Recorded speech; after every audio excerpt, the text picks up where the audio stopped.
Good afternoon. My name is David DeVillers. I'm the United States Attorney for the Southern District of Ohio. I'm joined by Chris Hoffman, who is a special agent in charge with the FBI for the Southern District of Ohio. What we'd like to do is I'm going to make a brief statement, and then Mr. Hoffman's going to make a statement, then we'll come back and take some questions. First, I want to give my disclaimer that you've heard probably a number of times, is that this is an indictment. That is, they're allegations. These defendants are presumed innocent, and they're not to be considered guilty if and until we prove them guilty beyond a reasonable doubt. So everything we say in this press conference is merely allegations at this point. We're here to announce charges against Jeff Pastor, city councilman for Cincinnati, as well as an associate of his, Tyron Marshall. These charges stem from a 10-count indictment that involve bribery, extortion, money laundering, wire fraud, and theft of honest services.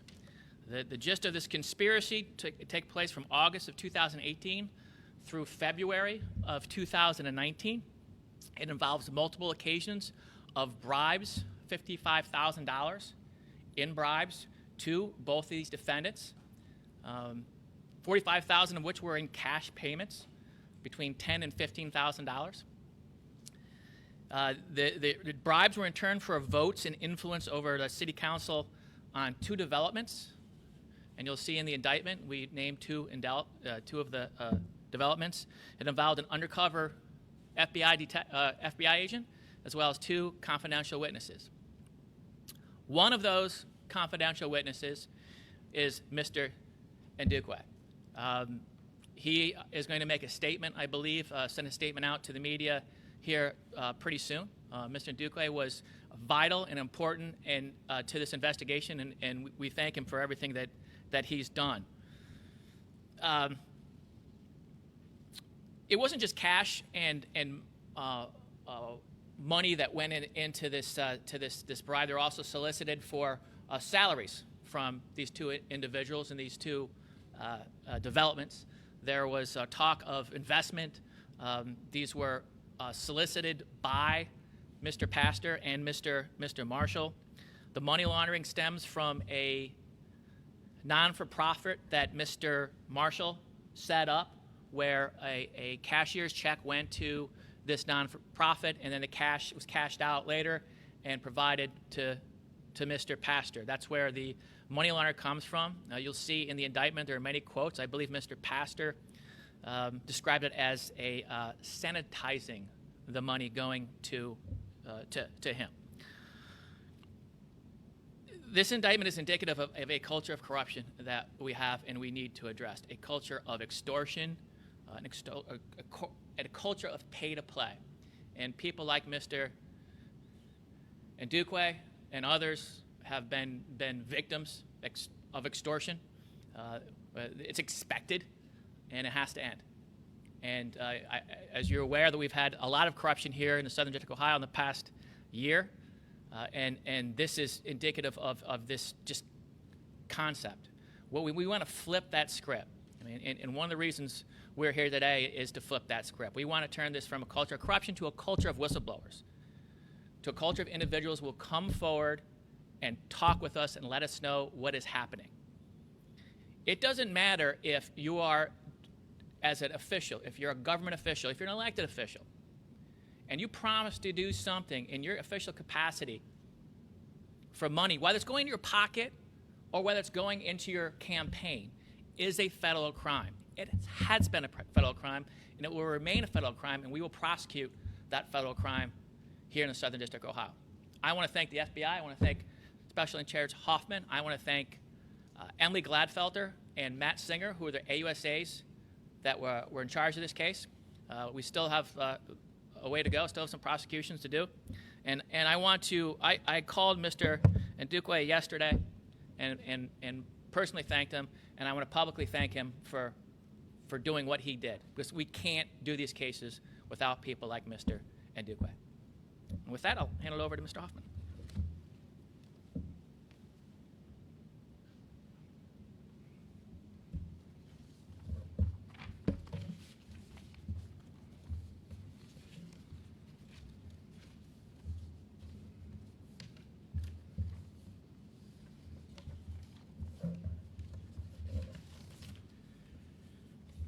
Thank you, David.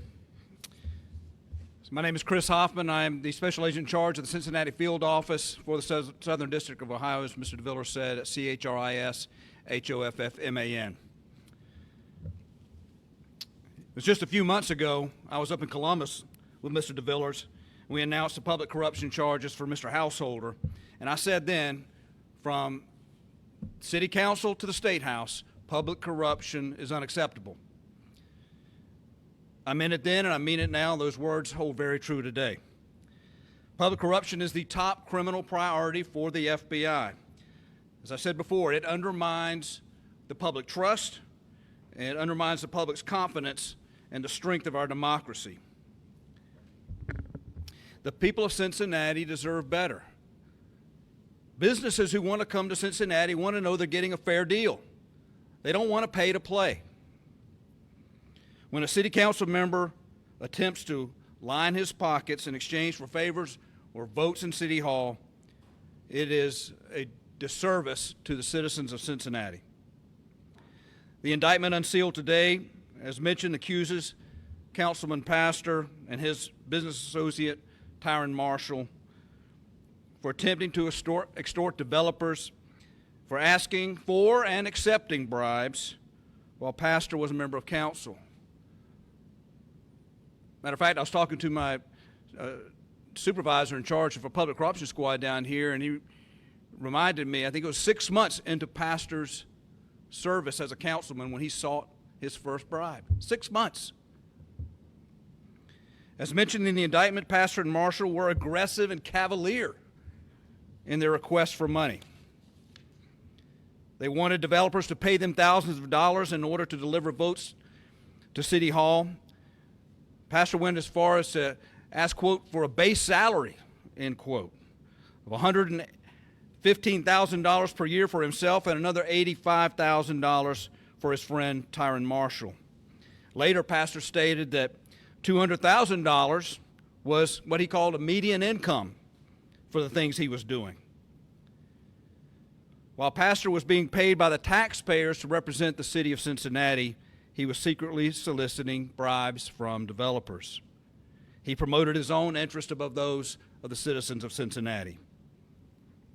As Mr. DeVillers mentioned, this case is an incredible example of how tips and the help from the public play a critical role in our investigations.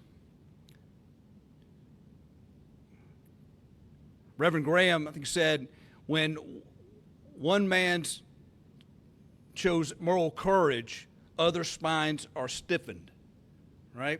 Mr. Ndukwe showed moral courage by coming forward and helping us with this case, and I'm hoping that others will draw on his courage and will refer these types of cases to the FBI so that we can investigate them with the U.S. Attorney's Office.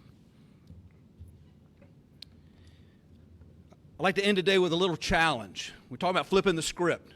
I want to challenge public officials, public servants.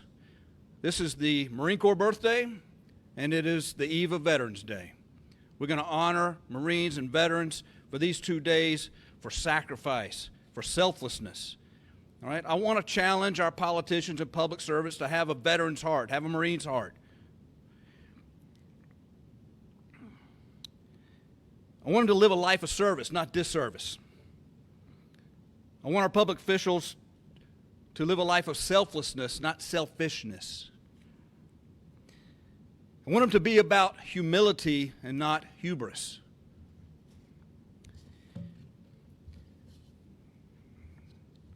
On March 11th of 2007, in his fourth tour of duty, a Marine named Major Douglas Zimbiak was killed in action. Among his things, he had a journal called Principles My Father Taught Me. I think we can all learn from what was recorded in that journal. And I want our politicians and public servants to take heed of these words written down in Major Zimbiak's journal. Be a man of principle. Fight for what you believe in. Keep your word. Live with integrity. Be brave. Be bigger than yourself. Serve your country. Teach, mentor, give something back to society. Lead from the front, conquer your fears, be a good friend, be humble, but be confident. Appreciate your friends and family. Be a leader, not a follower. Be valorous on the field of battle, and take responsibility for your actions. Let's flip the script. The culture of political corruption in states of Ohio, and as evidenced by this indictment, are unacceptable. I want to thank you for being here, and we'll now answer some of your questions.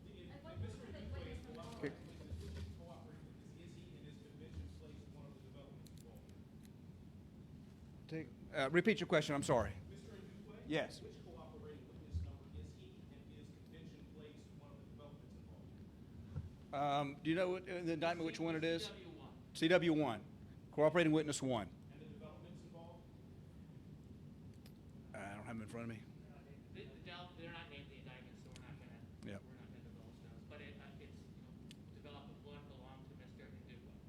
On the cultural corruption question, Mr. Ndukwe, did he claim that he had been shaken down by others at City Hall previous to Mr. Pastor? I believe we're going to stick to the four corners of the indictment, but I'm not sure if you want to answer that, David. Yeah, so we'll let Mr. Ndukwe answer a lot of those questions, but I think Mr. Ndukwe and a lot of people, a lot of developers, a lot of people like him were just sick and tired of being this involved in this kosher, this expectation of pay to play. It's almost like this entitlement from, at least two of our city councilmen this year.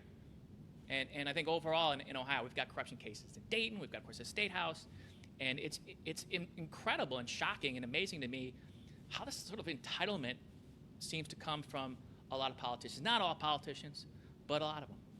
Does your investigation continue on that question? Are there others at City Hall you're looking into? So we don't talk about pending investigations. This particular indictment, this set of charges is done.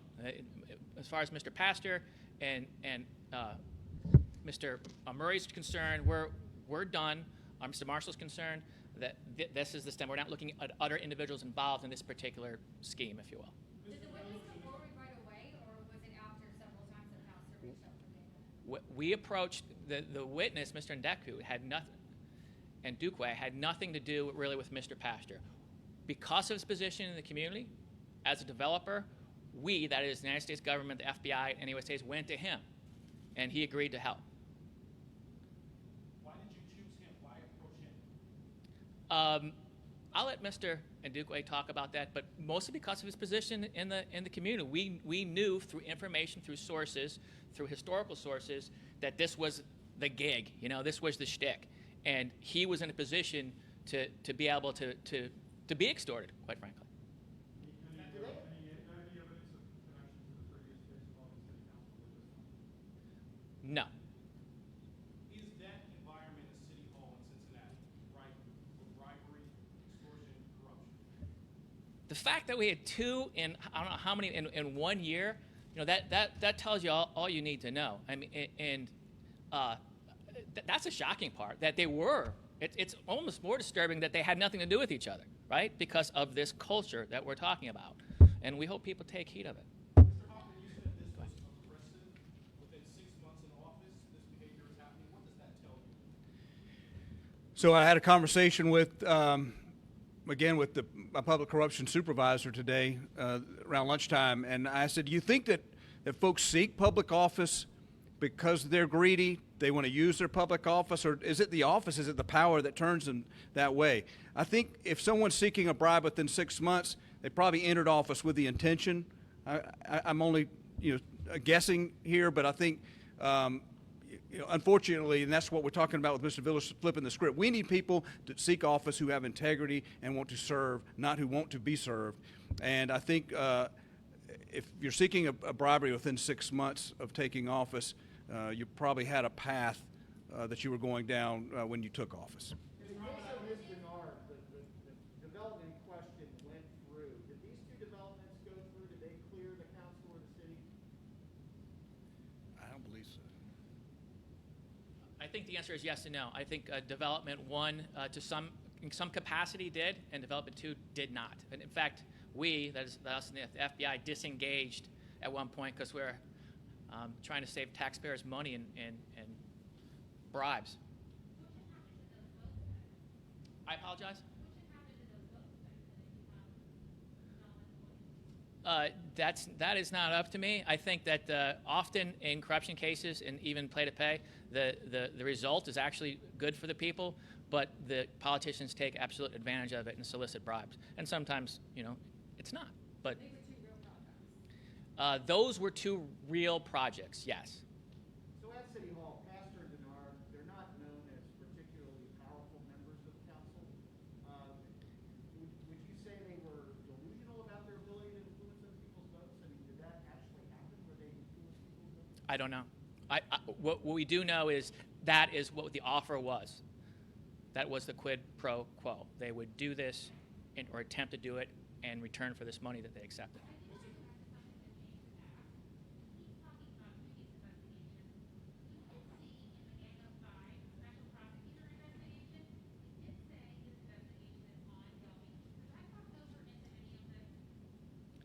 We're always investigating corruption. I mean, we're just constantly doing it. But as far as this particular event goes, this scheme, it's done. Citizens at home watching this see a second city council person dealing with a federal indictment. Based on your experience investigating public corruption, are we closer to the entire iceberg of corruption in Cincinnati or closer to the tip? An iceberg has sunk the Titanic, so I'm not going to get into that as much as say we absolutely, I think we're in absolute agreement. There is a culture of corruption, not just in Cincinnati, quite frankly. We think in Ohio, in the Northern District, got a number of city councilmen out of Toledo. I mean, it's just it's surprising, it's shocking, and anything we can do to change that culture is what we want to do. Yeah, and I'll say I have two public corruption squads dedicated to investigating public corruption. One sits here in Cincinnati and one in Columbus, and a public corruption task force. It is the highest criminal priority in the FBI, and the reason for those priorities and for those personnel being assigned is, unfortunately, we don't think it's the end. So we're constantly, as Mr. DeViller said, investigating allegations of public corruption. And I mean, nothing I think would make me happier and the citizens of Ohio if they could absolutely trust that a public corruption investigation would never take place again. But I just don't think that's reality. But we do want to flip the script. Mr. DeViller is obviously an administration change coming in Washington at some point. I wonder how that affects public corruption cases from your office. I don't know at this point, so we'll see. I work at the pleasure of the president, whether it's this president or the next president, and we'll see what happens. Is there any added urgency? It's public corruption, so there's always urgency. I mean, we're prosecuting individuals, young men, young women, for crimes that are committed, and how can we, with credibility, say you need to follow these laws when our own lawmakers, our own leaders aren't doing it? So everything begins and ends with rule of law, and that's why it's number one with the FBI, because we need credibility to ask people to follow the laws that these corrupt officials are passing and enforcing. But you won't say whether or not this is the first part of a multi-state investigation into other city council members or anything like that? I won't.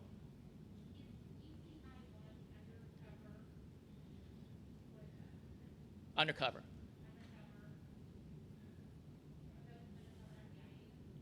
That's an undercover FBI agent, yes. How long did this investigation take? Well, it started really in earnest in the summer of 2018 and through. I think one of the questions are why do we wait too long to charge it? And I'm not going to get into a lot of details, but a lot of it's because of undercover informants and undercover FBI agents and being utilized in other investigations. How long was that agent undercover? I'm not going to get into that. You want to get into Yeah. that? So public corruption investigations are incredibly difficult. Really, without being able to demonstrate that the politician's hand is in the cookie jar, it's hard to get a conviction, and they generally are not going to plead guilty or cooperate if they believe you do not have their hand in the cookie jar. One of the techniques that we use that's very successful are using undercovers and confidential informants. But the process to become a certified undercover agent in the FBI is extremely difficult, time-consuming, expensive, and they're not a dime a dozen. They're very special. They're very special assets to the Bureau and to the American people. And so sometimes they're being used at different places in the country. And so we can't bring a charge forth as quickly as we'd like to because of ongoing investigations, maybe outside of this, where that undercover is involved. But most of our undercovers, once they're certified, unless their identity is compromised irreparably, they will serve in that capacity for a long time.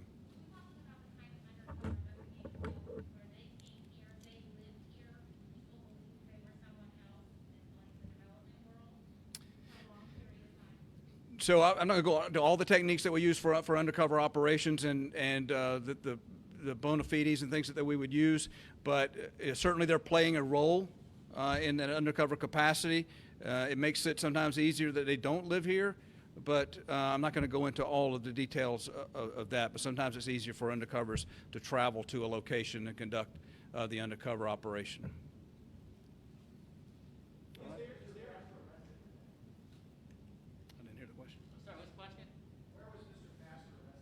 In his home. Was he in court already? And if so, was there a plea entered? Can you give us any? I apologize, I didn't hear that either.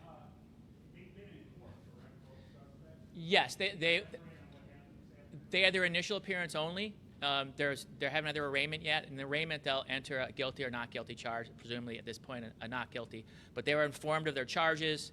They'll have a counsel appointed, and they're not detained. And then we go from there to the arraignment. And their arrest, FBI agents alone, correct? I don't think Yeah, so Mr. Pastor was arrested by an FBI squad, not a tactical squad, but he was arrested at his home. Mr. Marshall was not at his residence, but he was contacted and later turned himself in and cooperated with that process. given the corruption around the state, is there a common thread?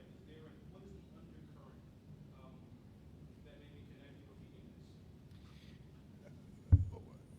Well, it spans all parties.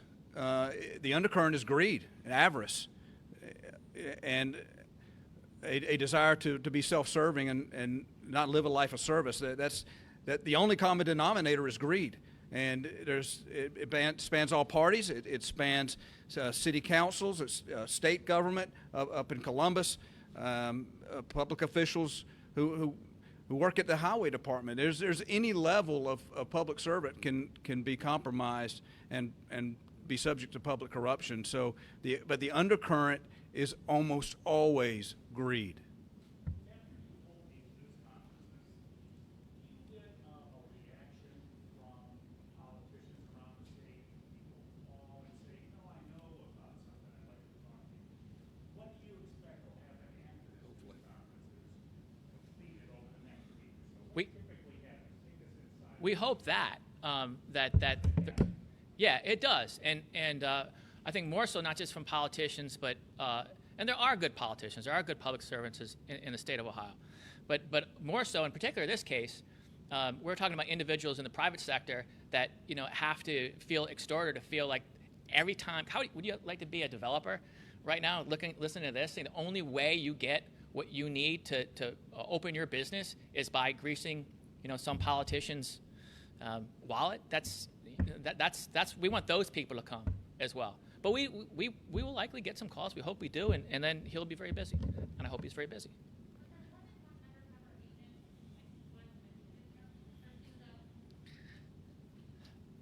Probably.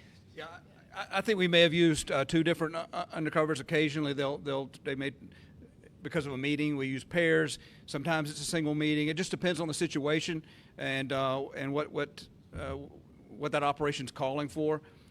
Sometimes we have what's called cameo appearances of undercovers, and some of that's just to establish the bona fides of the undercover in principle.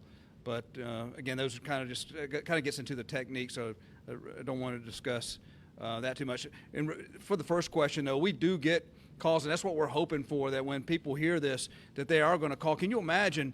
I mean, where does Cincinnati want to be on the map? Do they want to be known as that city where you can't get a fair deal? And if you want, we want people to come here to start businesses, to develop, and to make Cincinnati the best place to live. And if you're a developer and you're afraid you can't get a fair shake, maybe you're going to go somewhere else. So it's definitely of importance for the citizens of Cincinnati and the whole state of Ohio that we have honest brokers. Time for one final question. Can you be stating about which developments? I know you can't name them, just that there were 2 city developments. Is that all you can say about it? Yeah. Sorry, Yeah. clear on. Yeah, that's all we can say. That there were 2 developments. They were real developments, and one to some extent I think eventually went through, and to some extent, and then the other one did not at all. All right. All right. Thank you guys so Thank you, much for guys. being here. Thanks a lot.